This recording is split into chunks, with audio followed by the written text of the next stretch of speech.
So you might have walked into class and wondered, what in the world is on my wall? Well, let's take a look at this video and then we'll discover what it's about. In the great central plains of North America, there was at one time an open prairie. It was the domain of many great Indian tribes. The Sioux were one of these tribes.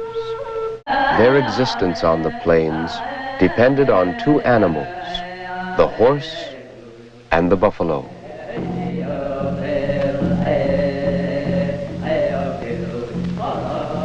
My name is Lydia Fire Thunder Bluebird. I am an Oglala Sioux. My great uncle was Moses Red Horse owner. This is his winter count. In Sioux, it is called Wanietuyawapi.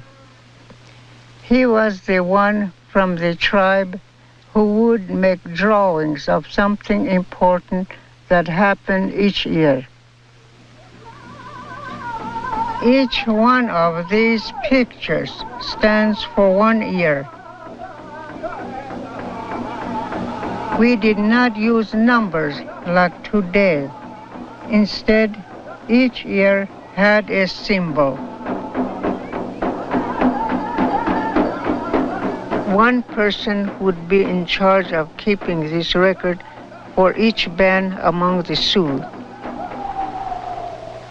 Every year when the winter came, the elders and the recorder of the winter count would meet and decide upon the right event that would be used for that year. This picture stands for the year 1901, when there was a smallpox epidemic. These symbols show battles, while others show peace.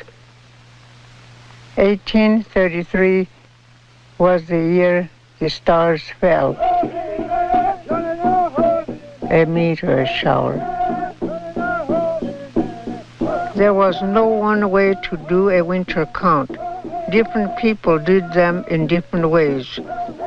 Long ago, they used buffalo hides, but later they used canvas, cloth, paper, or some other hide. Sometimes the symbols would circle around the hide and go inward. Others would start in the middle and go outward, or they may go across.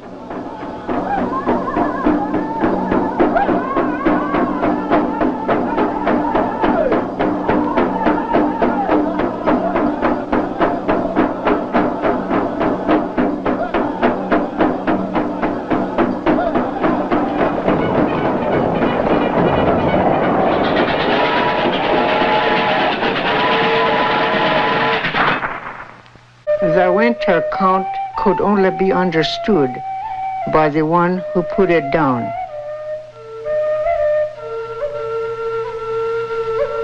When he would look at each symbol, he would remember many things from that year.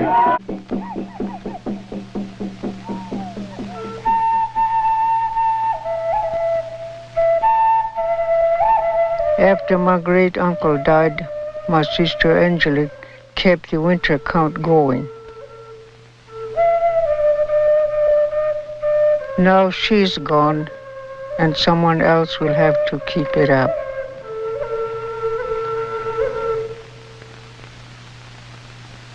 We know about our history from this winter count, and now our children and grandchildren and on will know the history of our people.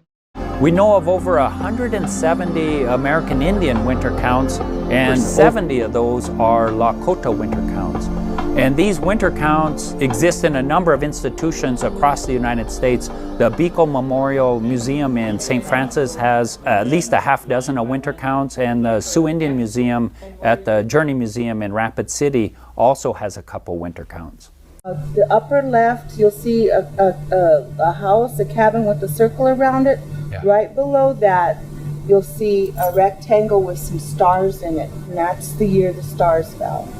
these are remarkable histories of the Lakota people, specifically the Sichanhu people who are now on the Rosebud Reservation.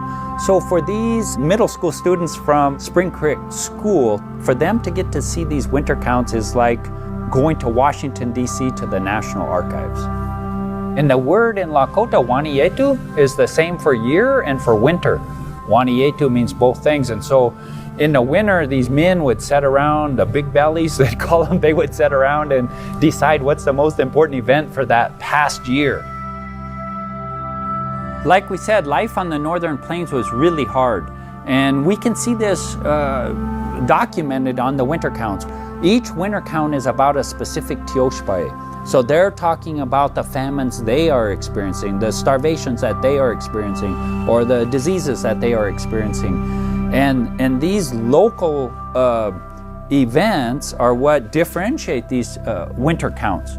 At some point, there is one event that all of the winter counts in the plains talk about, and this is the event for the year the stars fell. The night of November 12th and 13th, 1833, the Leonid meteor showers just were phenomenal, unparalleled, probably in the history up to that point to these people. And since then, we've never seen the Leonid meteor showers so bright, so awe-inspiring.